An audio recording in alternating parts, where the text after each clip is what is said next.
अस्सलाम वालेकुम नाज़रीन। अल्लाह ताला से ये उम्मीद करता हूँ कि अल्लाह ताला ने आपको जहाँ पर भी रखा होगा अपने हिफ्ज़ अमान में रखा होगा। तारीख़ में जो है ना, एक समझ लें कि डिजिटल मीडिया की सबसे बड़ी दुश्मनी, उसकी तारीख़ लिखने जा रहा हूँ और ये तीसरा हिस्सा आपके सामने मैं रखने लगा हूँ। मैंने आपको पिछले प्रोग्राम में ये बताया कि अबानिया दल वाला वाक़या क्यों हुआ, किसने करवाया। मेरा ख्याल है आप लोगों को मेरी बात समझ आ रही होगी। अब नाज़रीन, आप ये देखें, जब FIR दर्ज हो जाती है तो ज़ाहिर है तीफी बट जो है वो दिल में अच्छा नहीं कहता होगा।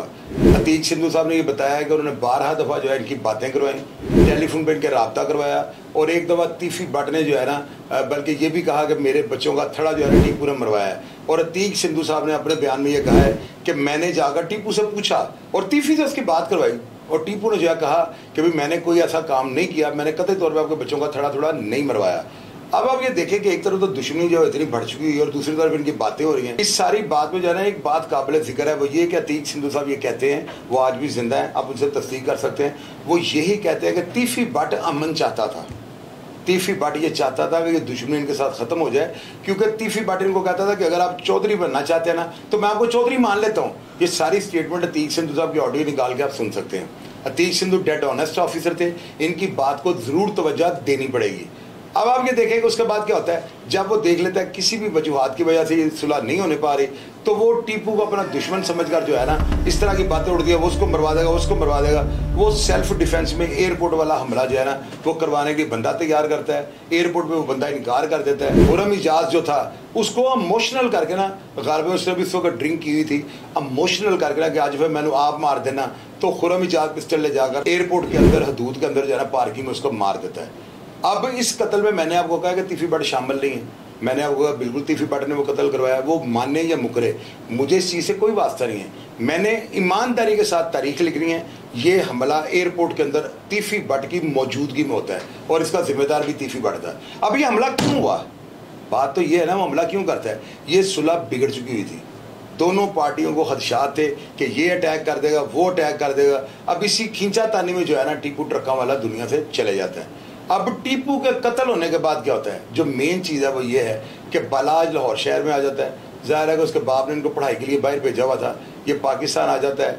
और जब ये पाकिस्तान आ जाता है ना, तो टीपू का उस वक्त आपको पता है कि टीपू का इतना बड़ा नाम था, नवीज़ सईद जो था, ये भी इतना ताकतवर होने के बावजूद कुछ भी नहीं कर सका।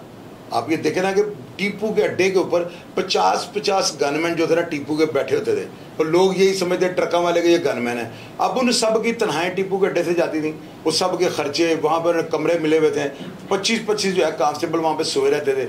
ये चीज़ें जो है ना, टीपू ट्रका वाला को एक गैंगस्टर शो कर देती हैं, अखबारात की जीनत बन जाता है। टीपू वहाँ पे गया, टीपू वहाँ पे आया, 50-50 गनमैनों की तस्वीरें इलेक्ट्रॉनिक मीडिया पे आ रही हैं। इस मीडिया ने जो है ना, इसको हाईलाइट करना शुरू कर दिया। और फिर मैंने आपको बताया, प्रॉपर्टी डीलरों ने चुआनी ठियानी के चक्कर में जो है ना, इनको ज़मीनें दिलवाने के चक्कर में इनकी आपस में दुश्मनी डलवा दी, चुतराहट स्टार्ट हो गई। बिल्ले ट्रक्का वाला तक की ज़िंदगी में ऐसे हालात नहीं थे जो टीपू के आने के बाद हो गए, क्योंकि आबद साहब का ताल्लुक गोगी भट्ट वगैरह के साथ था, ये भी इनकाउंटर स्पेशलिस्ट थे।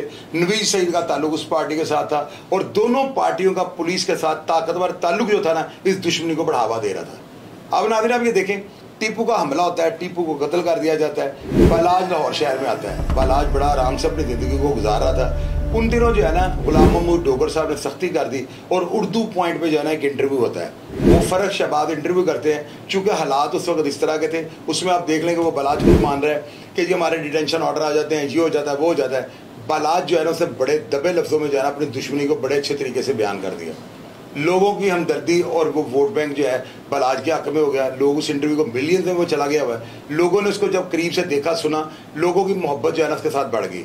अब नाज़रीन, इसी दौरान क्या होता है, नसीराबाद में और ग्वालमंडी में एट ए टाइम फायरिंग हो जाती है, और वो फायरिंग आपको मैंने प्रोग्राम में पूरी तफसील से बताई है। उसमें जो है ना, बालाज फायरिंग के बाद तीफी बट साहब के बयान के मुताबिक वो कहते हैं कि ये जो है ना, इन्होंने अड्डे वालों ने न्याय दिया कि जी बालाज उसमें शामिल नहीं था, जबकि वो जो अकबर बिल्ला जिसके बेटे की शादी में बालाज कत्ल हुआ है, वो बाद में पकड़ा जाता है। उसको मीन विन जो है ना, वो गिरफ्तार कर लेते हैं, और वो वहाँ पे मानता है कि मैं ड्राइवर था और मैंने शराब पी के जो है ना, वहाँ पे इनके साथ जाकर फायरिंग जो है वाक़या हुआ ना, उस समय मैं शामिल था। अब ये बात क्लियर हो जाती है। टीपू ट्रका वाला के बाद हालात इतने ख़राब नहीं थे जितने बालाज की फायरिंग के बाद हो जाते हैं। यकदम से पोजीशन चेंज हो गई। तीफी बट के ज़हन में ये बात आई कि मैं 60-65 साल का हूँ, मेरी सोच और तरह की है, ये जवान लड़का है, कहीं ये मेरा नुकसान ना कर दे। वो उसकी तरफ से कॉन्शियस हो चुके थे। और सुबह जब ये पता लगा सोशल मीडिया पे कि 2 घरों पे एट ए टाइम फायरिंग, तो लाहौर शहर हिल के रह गया था। ये दुश्मनी वहाँ पे फिर दोबारा लावे की शक्ल इख्तियार कर जाती है। और यकीन कीजिएगा कि मेरी अपनी ये प्रडिक्शन थी, अब ये दुश्मनी जो है ना कोई ना कोई बंदा और खा जाएगी। अब उसका क्या नतीजा निकला, तीफी बट घात लगाए बैठा था, एसएम शाह ने जाकर रिकॉर्डिंगें सुना दी। वो रिकॉर्डिंगें सुनने के बाद उसने कहा अब मेरे ऊपर हमला हो जाएगा, मैं अपने बच्चों को और खुद को बचाने के लिए इसको मरवा दूँ। अब टीपू ट्रका वाले के बाद जो है ना दूसरा कत्ल, वो भी बलाजगा तीफी बट ने करवाया। ये बात वो माने या ना माने, लेकिन मैं अपने तजर्बे के मुताबिक कह रहा हूँ। अब देखना यह है ये कत्ल करवाया क्यों। ये कत्ल भी डरते हुए करवाया, पहला कत्ल भी टीपू से डरते हुए करवाया। यानी डर में जो है ना इसको कहते हैं सेल्फ डिफेंस। टीपू को भी उसने सेल्फ डिफेंस में मरवा दिया, बलाज के ऊपर भी हमला उसने सेल्फ डिफेंस में कर दिया, खुद को जिंदा रखने के लिए। अब नाज़रीन ये इस कत्ल तक के हालात थे कि बलाज जो है उसको भी कत्ल टीफी ने करवाया, टीपू को भी कत्ल उसने करवाया। मैं कब इस बात से मुकरता हूँ, लेकिन जिन हालात में उसने करवाया क्या आज तक कभी किसी ने डिस्कस किए। मैं देखता हूँ सोशल मीडिया के ऊपर हर यूट्यूबर जो है ना, अगर इनको आज कोई बंदा नहीं मिला ये आपस में बैठ जाते हैं, हाँ किया हाँ किया हाँ किया।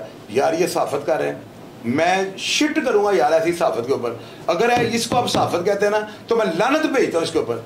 मैंने आपको जितनी बातें बताई हैं इनके ऊपर डेड लॉक है। किसी एक शख्स ने अगर नीचे कमेंट किया ना ऐसे नहीं हुआ, मैं उसको ब्लॉक कर दूंगा। मैं पता नहीं किस पोजीशन में होता हूँ, आपको सच बताता हूँ। और आप लोग जब नीचे ट्रोलिंग करते हो ना, अब आपको ब्लॉक करूंगा, ये मैं आपको एडवांस बता दूं।